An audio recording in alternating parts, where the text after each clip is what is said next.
friends and families, welcome to free baking class by Elfin. இன்னைக்கு என்ன recipe பார்க்க போகிறோன்னா சாக்லேட் மஃபின் தான் பார்க்க போகிறோம்.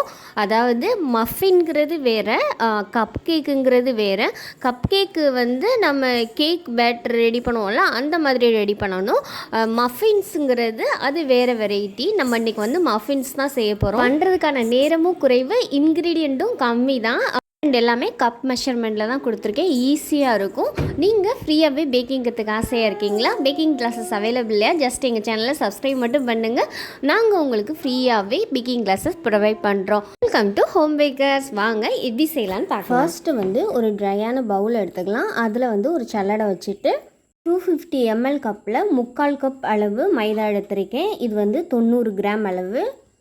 இது கூடவே 3 டேபிள் ஸ்பூன் அளவு கோகோ பவுடர் எடுத்திருக்கேன். இது வந்து டார்க் கோகோ பவுடர். இது கூடவே 1/2 டீஸ்பூன் அளவு பேக்கிங் பவுடர் எடுத்திருக்கேன். இது கூடவே 1/4 டீஸ்பூன் அளவு பேக்கிங் சோடா எடுத்திருக்கேன். கூடவே 1/4 டீஸ்பூன் அளவு உப்பு எடுத்திருக்கேன். இது எல்லாத்தையும் ஒன்று சேர்கிற அளவுக்கு கலக்கிட்டு நல்லா சளிச்சு எடுத்துக்கோங்க. கோகோ பவுடர்லாம் இந்த மாதிரி கட்டி கட்டியாக அப்படியே இருக்கும், அதனால தான் சளிச்சு சேர்த்துக்க சொல்கிறோம். ஒரு விஸ்க் வச்சு கலந்து எடுத்துக்கலாம். ட்ரையான பவுல் எடுத்துக்கலாம். காய்ச்சி ஆற வச்ச பால் வந்து 90 ml எடுத்திருக்கேன். கரெக்டாக 90 ml எடுத்துக்கோங்க. ரொம்ப அதிகமாக எடுத்துட்டிங்கன்னா அது வந்து ரொம்ப தண்ணி ஆயிரும். அதே மாதிரி காய்ச்சி ஆற வச்ச பாலை தான் பயன்படுத்தணும். இது கூடவே 1/4 கப் ப்ளஸ் 2 டேபிள் ஸ்பூன் அளவு ஒயிட் சுகர் எடுத்திருக்கேன். அதாவது 75 கிராம் அளவு சுகர் எடுத்திருக்கேன். 40 ml அளவு ஃப்ளேவர் இல்லாத ஆயில், அதாவது வாசனை இல்லாத ஆயில் எடுத்திருக்கேன். கூடவே ரூம் டெம்பரேச்சரில் உள்ள முட்டை வந்து ஒரு முட்டை எடுத்திருக்கேன். கண்டிப்பாக ரூம் டெம்பரேச்சரில் இருக்க முட்டையை தான் பயன்படுத்தணும். ஒருவேளை ஃப்ரிட்ஜிலேருந்து எடுத்து யூஸ் பண்ணுறீங்கன்னா கரெக்டாக ஒரு 2 மணி நேரத்துக்கு வெளியில் எடுத்து வச்சுட்டு அதுக்கப்புறமா நீங்கள் யூஸ் பண்ண ஆரம்பிங்க. இது கூடவே வெண்ணிலா எசன்ஸ் வந்து 1 டீஸ்பூன் அளவு சேர்த்துக்கலாம். இது எல்லாத்தையும் ஒன்றா சேர்ந்து கலந்து எடுத்துக்கலாம். அதாவது இந்த சர்க்கரை வந்து கரையணும். இந்த பால், இந்த முட்டை, எண்ணெய் இதெல்லாம் ஒன்றா வர்ற அளவுக்கு வந்து கலந்து எடுத்துக்கோங்க.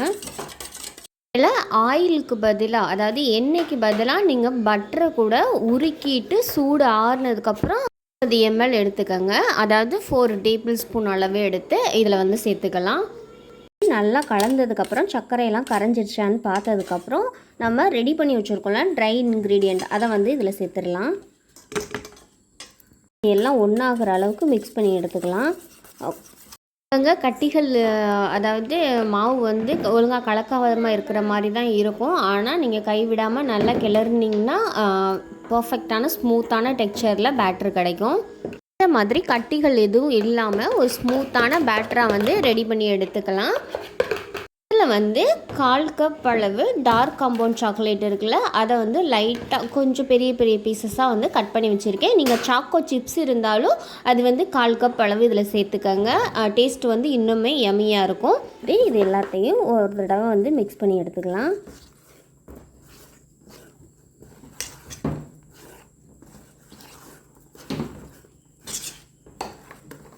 இந்த மாதிரி மிக்ஸ் பண்ணி எடுத்துக்கலாம்.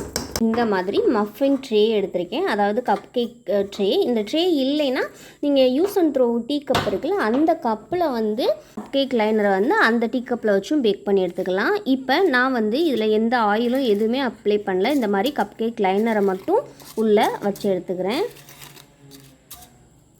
இல்லைன்னா இந்த மாதிரி கப்பு கூட நீங்கள் வந்து யூஸ் பண்ணலாம். இது வந்து மஃபின் கப்பு தான். கேக் ஆர்டர்ஸ்லாம் கொடுக்கும்போது இந்த மாதிரி கப்பை தான் யூஸ் பண்ணுவோம். இந்த மாதிரி கூட நீங்கள் வந்து பேக் பண்ணி எடுத்துக்கலாம், ஒன்றும் பிரச்சனை இல்லை. நான் இதுலேயும் பேக் பண்ணி காமிக்கிறேன். நம்ம ரெடி பண்ணி வச்சுருக்க பேட்டரை வந்து இதில் 3/4 பங்கு அளவு சேர்த்துக்கலாம். ஃபுல்லாக சேர்த்துடாதீங்க, ஏன்னா ஃபுல்லாக சேர்த்துட்டிங்கன்னா ரொம்ப பொங்கி வந்துடும். சின்ன கப் கேக்குக்கும் ஒரு பெரிய கப் கேக்குக்கும் எனக்கு பேட்டர் ரெடியாக இருக்குது. இப்போ இது மேலே வந்து நான் வந்து கொஞ்சம் வந்து சாக்லேட்டை வந்து துருவி போட்டுக்கிறேன் மேலே. அதையும் ரெடி பண்ணதுக்கப்புறம் ஓவனில் வச்சிடலாம். ரேக்கில் வச்சுட்டு க்ளோஸ் பண்ணிடலாம். டிஜியை டைம் வேறு 10 மினிட்ஸ்க்கு ஆன் பண்ணிவிட்டு 170 டிகிரியில் ஃப்ரீ ஹீட் ஆன் பண்ணிக்கோங்க. கரெக்டாக 20 நிமிஷம் டைமரை செட் பண்ணிவிட்டு top and bottom rod on பண்ணிவிட்டு 170 டிகிரியில் பேக் பண்ணி எடுத்துக்கலாம். பாருங்கள், நம்ம கப் கேக்ஸ்லாம் சூப்பராக பொங்கி அழகாக வந்திருக்கு. இப்படி தான் இருக்கும். நான் உங்களுக்கு ரிமூவ் பண்ணி காமிக்கிறேன் எப்படி இருக்குன்னு. எவ்வளோ சாஃப்டாக இருக்குன்னு உடச்சி காட்டுறேன். அவ்வளோ ஸ்மூத்தாக அவ்வளோ யம்மியாக இருக்கும். எக்ஸாக்டாக ப்ரௌனியோட டேஸ்ட்டும் வந்து இதில் இருக்கும். ஏன்னா நம்ம சாக்லேட்லாம் உள்ளே ஆட் பண்ணியிருக்கனால அது அப்படி நல்லா இருக்கும். ஒருவேளை நீங்கள் பெரிய துண்டு சாக்லேட் போடுறீங்கன்னா ஆவா கேக்ஸ்லாம் சாக்லேட் வந்து உள்ளே அப்படியே மெல்ட் ஆகி உருகி இருக்கும்ல, அந்த மாதிரி டெக்ஸ்சரில் இருக்கும். நீங்கள் சாக்கோ சிப்ஸ் ஆட் பண்ணிங்கனாலும் அப்படி இருக்கும்.